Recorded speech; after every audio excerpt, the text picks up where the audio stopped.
Shopify drop shipping एक ऐसा तरीका है जिसमें आपको अपने पास मौजूद मसनूआत की ज़रूरत नहीं होती।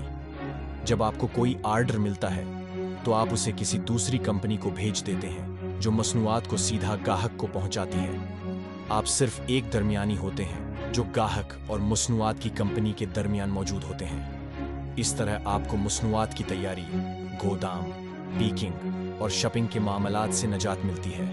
शॉपिफाई ड्रॉप शिपिंग का इस्तेमाल करने के कई फायदे हैं, जैसे कि आपको कम सरमाया दरकार होता है। आपको मसनूआत की खरीदारी करने के लिए पेशगी रकम अदा करने की ज़रूरत नहीं होती। आप सिर्फ इस वक्त अदायगी करते हैं जब आपको कोई आर्डर मिलता है। आपको शुरू करना आसान होता है। आपको सिर्फ अपनी ऑनलाइन दुकान बनाने और अपने मसनूआत की मार्केटिंग करने का ख्याल रखना होता है।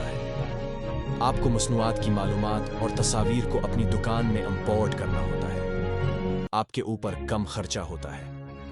आपको गोदाम किराए, मुलाजमीन की तनख्वाह, शिपिंग के खर्चे और दीगर अखराजात से बचने का मौका मिलता है। आपको सिर्फ अपनी दुकान की फीस और मार्केटिंग के खर्चे अदा करने होते हैं। शॉपिफाई ड्रॉप शिपिंग के जरिए आप किसी भी किस्म के मसनूआत को बेच सकते हैं। आपको सिर्फ अपने हदफ शाबा का तयन करना होगा और उनकी ज़रूरियात को पूरा करने वाले मसनूआत को तलाश करना होगा। आपको अपनी दुकान को बेहतर बनाने और अपने ग्राहकों को खुश रखने के लिए मुख्तलिफ तरीकों का इस्तेमाल करना होगा। शॉपिफाई ड्रॉप शिपिंग के ज़रिए आप एक कामयाब ऑनलाइन कारोबार शुरू कर सकते हैं। आपको सिर्फ अपनी दुकान को शॉपिफाई पर बनाना होगा और अपने मुंतखब करदा मसनूआत को अपनी दुकान में शामिल करना होगा।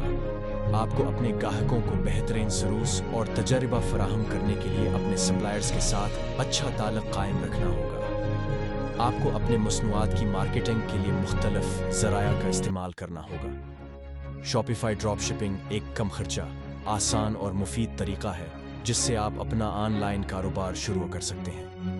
आपको सिर्फ अपनी दुकान को शॉपिफाई पर बनाना होगा और अपने मुंतखब करदा मसनूआत को अपनी दुकान में शामिल करना होगा।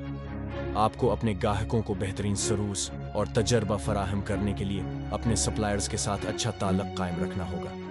आपको अपने मसनूआत की मार्केटिंग के लिए मुख्तलिफ ज़राए का इस्तेमाल करना होगा।